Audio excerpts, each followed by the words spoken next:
que nós estamos estudando, gente? Evolução em dois mundos.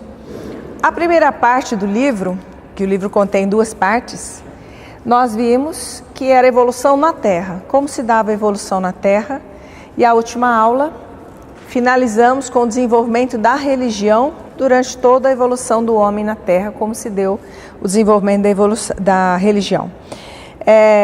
Previamente nós havíamos discutido a evolução a evolução da Terra, da matéria, depois a evolução do corpo, a evolução do conceito de família, desenvolvimento do amor, da sexualidade, da monogamia e o desenvolvimento da religião. Agora nós vamos trabalhar no segundo mundo, que é o mundo espiritual, né?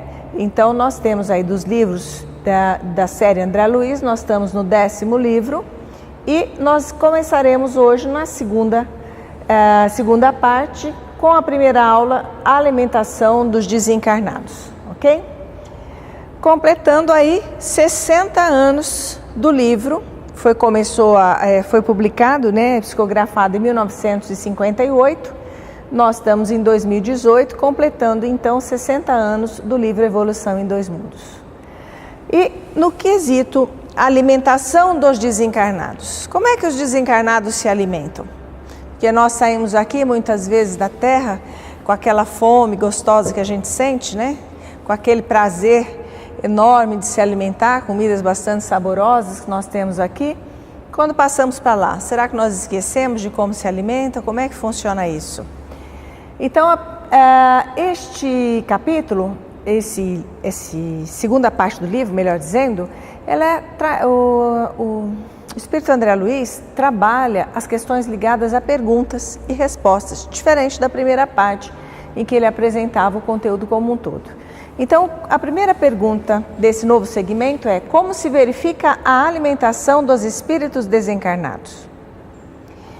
Encarecendo a importância da respiração no sustento do corpo espiritual, basta lembrar a hematose no corpo físico, pelo qual o intercâmbio gasoso se efetua. Então ele está dizendo o seguinte: a respiração é fundamental para os encarnados. Mas por essa frase, encarecendo a importância da respiração no sustento do corpo espiritual. Então o perispírito, de alguma forma, depende da respiração e é uma das funções fisiológicas que permanece. Tá? E quando ele fala da hematose, o que é esse nome estranho? O que é esse processo? É o processo de trocas de oxigênio e gás carbônico que ocorre no pulmão. Então nós temos toda a estrutura nasal, a parte superior do sistema respiratório e a parte inferior, que nós chamamos de árvore brônquica. Por quê? Se nós observarmos, aqui parece o tronco de uma árvore e aqui nós temos a estrutura, a copa da árvore. Essa região é formada por pequenos sacos cheios de ar, que eles chamam de sacos alveolares. E aí toda essa região é ricamente irrigada com vasos sanguíneos, e nessa figura ao lado da direita mostra muito bem isso. Esses vasos sanguíneos vão trazer o sangue que vem da periferia do nosso corpo, trazendo uma série de substâncias para serem eliminadas. Algumas serão pelo rim, outras serão pelo pulmão. E a substância que é eliminada pelo pulmão é chamada de dióxido de carbono ou CO2. Enquanto que nesse processo nós tiramos o CO2 do corpo, que é proveniente de um resíduo do nosso metabolismo, e que se ficando no nosso corpo poderia ser altamente tóxico, levando à morte rapidamente, nós inspiramos, captando o oxigênio, e expiramos, tiramos o ar para fora, eliminando esse CO2. O processo acontece simultaneamente. Quando o oxigênio entra para o sangue, o CO2 sai do sangue e dali sai para fora, para o pulmão e em seguida para a respiração.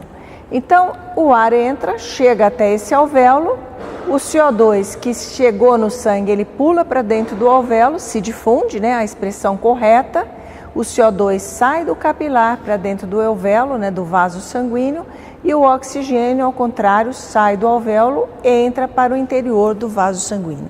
Esse fenômeno de troca gasosa entre pulmão e sangue é chamado de hematose. Bom, a hematose, então, faz parte da respiração, através dos alvéolos, nas quais os gases se transferem do meio exterior para o meio interno e vice-versa, atendendo à assimilação e desassimilação de variadas atividades químicas do corpo orgânico. O oxigênio que alcança os tecidos em combinação com determinados elementos, dando em resultado o anidro carbônico e a água, com a produção de energia destinada à manutenção das províncias somáticas. O que são essas províncias somáticas? São as células corporais, agrupadas no coração, agrupadas no pulmão, agrupadas no fígado, formando o pâncreas, formando o intestino, o estômago, nossos músculos, gorduras, cérebro. Essas células precisam se nutrir. Então, de onde é que vem essa nutrição que ele fala? A combinação de determinados elementos. O principal deles é o açúcar, a glicose, que nós conseguimos, seja no açúcar branco, seja na fruta, tudo que tem o sabor doce. Nós conseguimos esse açúcar, reagimos isso com o oxigênio e ocorre nós chamamos de uma combustão no interior das células. O resultado dessa combustão é a produção do gás carbônico, um pouco de água, que André Luiz cita, e ele usa a expressão anidro carbônico, que é a mesma coisa que gás carbônico, água, e desse processo resulta a energia que mantém todas as células. Então nós precisamos do alimento e precisamos da respiração, do oxigênio. E todos nós tivemos a oportunidade de estudar no colégio uma experiência que os professores de biologia faziam para explicar o processo de respiração. Colocava uma vela acesa dentro de um tubo, de um copo, com a cabeça para baixo. Quando acabava o oxigênio, a vela apagava. Então, a energia só é produzida enquanto tem oxigênio. A mesma coisa dentro do corpo. Estudando a respiração celular, ou seja, o que é a respiração celular?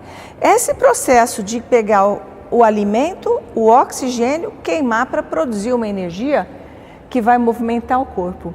Encontraremos, junto aos próprios arraiais da ciência humana, problemas somente equacionáveis com a ingerência automática do corpo espiritual nas funções do veículo físico, porque os fenômenos que lhes são consequentes se graduam em tantas fases diversas que o fisiologista, sem noção do espírito, abordá-los-á sempre com a perplexidade de quem atinge o insolúvel.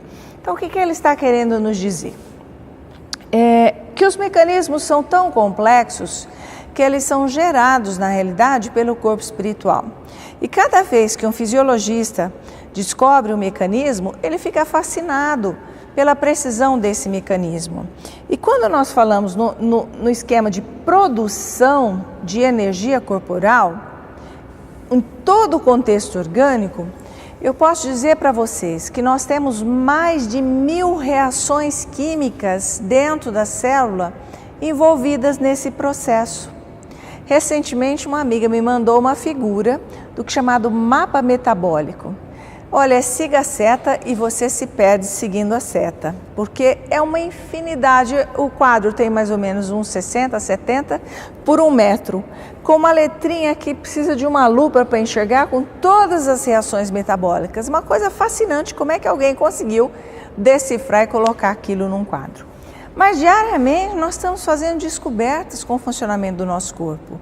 Então, nós não temos ainda condições de abranger completamente essa complexidade orgânica, que é mantida graças ao funcionamento do perispírito. Gradualmente nós vamos desvendando esse processo, mas eu imagino na época de André Luiz, em 1958, que ainda muita coisa da ciência era desconhecida. Nós demos um salto científico nos últimos 30 anos, de lá para cá. Então, nos últimos 60 anos, a gente ainda tateava a história, né, da ciência. Sabemos que para a subsistência do corpo físico é imprescindível a constante permuta de substâncias com incessante transformação de energia. Ora, se eu não tenho o doce, o açúcar para queimar e produzir energia, quem é que eu vou queimar? A gordura. E aí eu emagreço. Por isso que nas dietas a primeira coisa que se faz é cortar o açúcar. Tirar o doce, cortar o refrigerante, as bebidas adocicadas, os sucos, né, que são industrializados, para que você retire o açúcar e force as células a procurarem uma outra alternativa de consumo. Mas se você é muito exagerado, tira o açúcar, tira a gordura e corta quase tudo da sua alimentação em prol de emagrecimento, o corpo não tem dúvida, ele vai em busca do músculo. Ele começa a consumir o próprio músculo, o indivíduo perde massa muscular e vai ficando doente, sem perceber. Então a gente tem que ter algum limite no que se refere à exposição, à restrição aos combustíveis que o corpo precisa para manter. Não esquecendo que cada pessoa tem o seu biotipo, que é aquele jeitão da mãe, jeitão do pai, e nada vai mudar isso, não tem dieta que vai mudar isso. Talvez o bisturi na cirurgia plástica pode criar alguma situação um pouco diferente, mas a gente tem uma aparência que nos é própria, moldada pelo nosso perispírito, como a gente já viu. Substância e energia se conjugam, como aquela reação que nós mostramos no slide anterior, para fornecer ao carro fisiológico, o corpo, os recursos necessários ao crescimento ou à reparação do contínuo desgaste, produzindo a força indispensável à existência e os recursos reguladores do metabolismo. Será que nós desgastamos? A partir do momento a partir de que momento nós começamos a envelhecer? Nós começamos a envelhecer a partir do momento que nós respiramos. Porque o respirar ele é fundamental para produzir energia. Só que desse processo respiratório, nós produzimos os chamados radicais livres, que na mídia, durante a década de começo de 2000, final de 90, fazia muito sucesso usar a expressão radical livre. E aí surgiram vários medicamentos com a denominação, vitaminas, por exemplo, de antioxidantes, que impediriam esses radicais livres de fazer o nosso envelhecimento. Muita especulação, pouca comprovação que o uso de vitaminas em excesso vá prevenir o nosso envelhecimento ou aumentar a nossa longevidade. O fato é que é uma faca de dois gumes, como diz vulgarmente. Nós temos, por um lado, a respiração que mantém a nossa energia, mas o ato de respirar produz substâncias que envelhecem o corpo. Então nós temos que achar um equilíbrio para eliminar essas substâncias e manter a vida em sua plenitude. Então nós temos aí a atividade física sendo um regulador de metabolismo excelente para retardar o processo do envelhecimento, porque corpo que não trabalha no exercício é um corpo que adoece facilmente. O alimento comum ao corpo carnal experimenta de início a digestão, pelo qual os elementos coloidais indifusíveis se transubstanciam em elementos cristalóides difusíveis.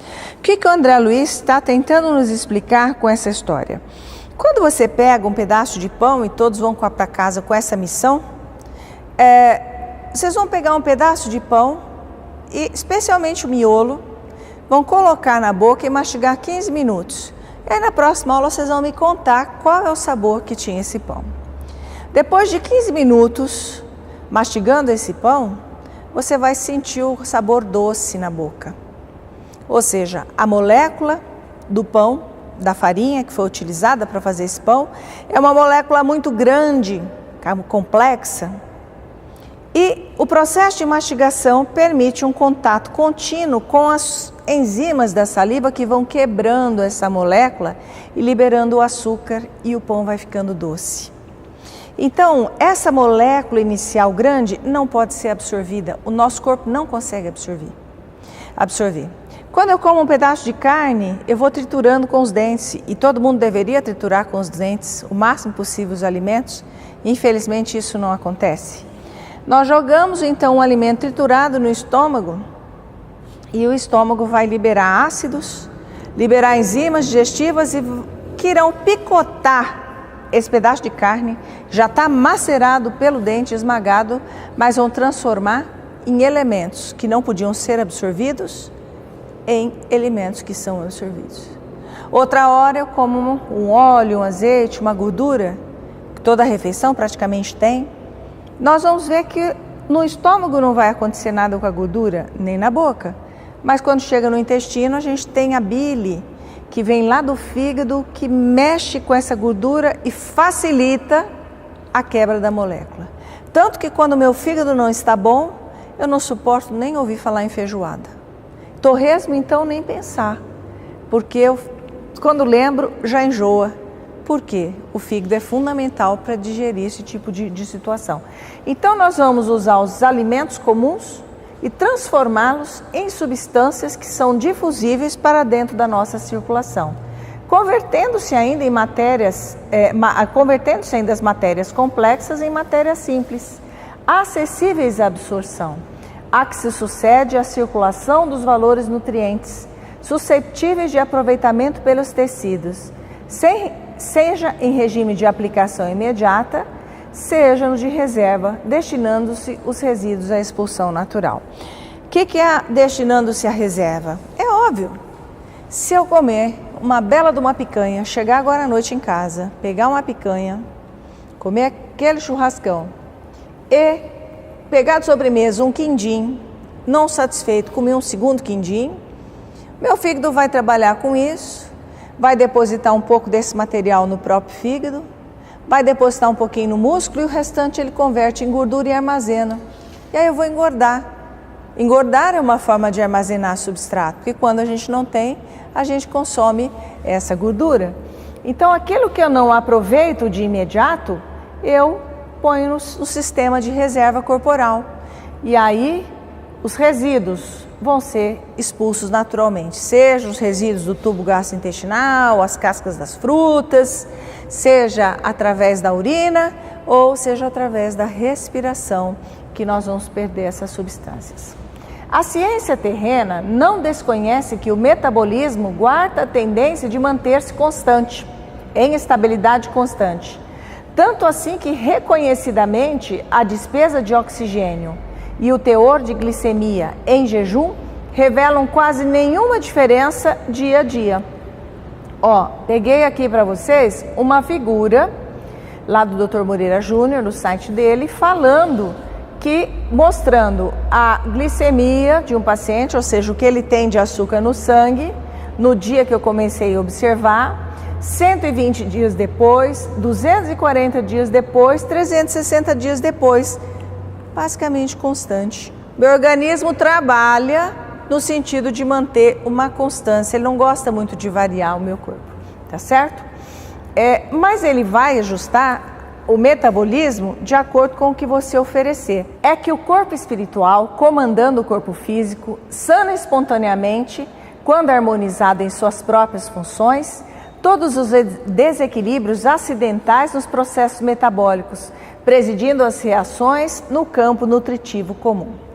Não ignoramos desse modo que desde a experiência carnal o homem se alimenta muito mais pela respiração, colhendo o alimento de volume simplesmente como recurso complementar de fornecimento plástico, ou seja, que você pode moldar no processo da respiração celular, e energético, para o setor das calorias necessárias à massa corpórea e à distribuição dos potenciais de força nos variados departamentos orgânicos.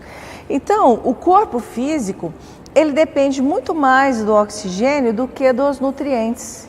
Eu posso, por exemplo, falar hoje eu não vou comer mais doce, não vou comer mais nada e vou ficar em jejum até amanhã. Mas jamais eu poderia tampar a minha respiração e falar, vou ficar sem respirar até amanhã. A gente não consegue, porque nós somos muito mais dependentes do oxigênio do que dos nutrientes que nós ingerimos. Abandonado o envoltório físico, na desencarnação, se o psicossoma está profundamente arraigado, ou seja, grudado às sensações terrestres, sobrevém ao espírito a necessidade inquietante de prosseguir atrelado ao mundo biológico que lhe é familiar. E quando não a supera ao preço do próprio esforço, no auto-reajustamento, provoca os fenômenos de simbiose psíquica que o levam a conviver temporariamente no halo vital daqueles encarnados. Então nós vimos nos capítulos anteriores da primeira parte que quando a gente desencarna, a gente faz aquela retrospectiva. No momento em que a gente sente o remorso, isso crava no nosso perispírito a culpa, e essa culpa já serve de molde para o futuro, tá certo? Então, em certos momentos, a culpa pode ser tão grande que a gente é destinado a regiões mais de reajuste, né, de resgate, de reabilitação. E nessas regiões os alimentos não são tão disponíveis assim. Tanto que num dos livros de André Luiz ele relata que havia gramíneas no solo e os espíritos arrancavam essas gramíneas para tentar comer. O indivíduo tem fome e não tem o que comer. Então, por quê? Era muito vinculado ao aspecto físico da alimentação.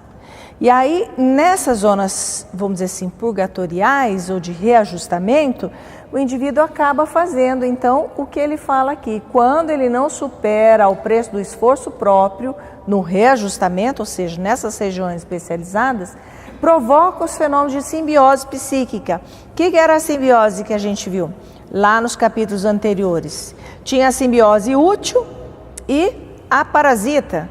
A simbiose útil nós até discutimos, é quando um espírito amigo chega através de você e te auxilia a dar um passe. Tem uma simbiose útil aí, quando o mentor querido chega e usa a fluido do Marcos para fazer um passe de cura. Mas tem a simbiose parasitária, que é inadequada. O indivíduo tem a fama de glutão, gosta de comer excessivamente, e aí ele desencarna e não tem comida. O que ele faz?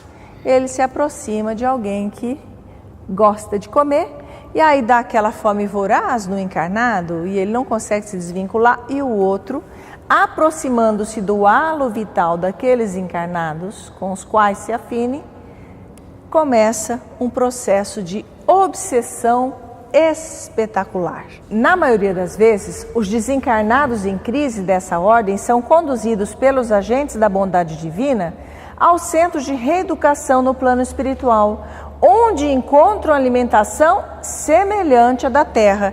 Então, o que é que os espíritos comem após o desencarne? Era a pergunta inicial.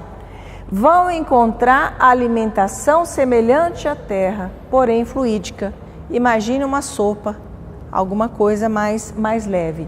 Recebendo-a em porções adequadas até que se adaptem os sistemas de sustentação, aos sistemas de sustentação da esfera superior, em cujos círculos a tomada de substância é tanto menor e tanto mais leve quanto maior se evidencie o enobrecimento da alma, porquanto, pela difusão cutânea, o corpo espiritual, através da sua extrema porosidade, nutre-se de produtos sutilizados ou sínteses quimioeletromagnéticas auridas no reservatório da natureza e no intercâmbio de raios vitalizantes e reconstituintes do amor com que os seres se sustentam entre si.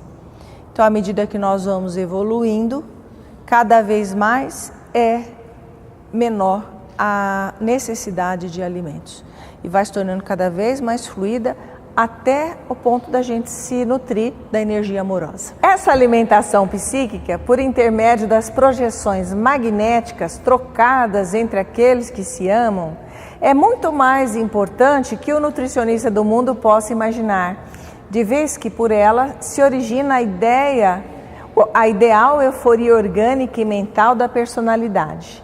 Daí porque toda criatura tem a necessidade de amar e receber amor para que se lhe mantenha o equilíbrio geral.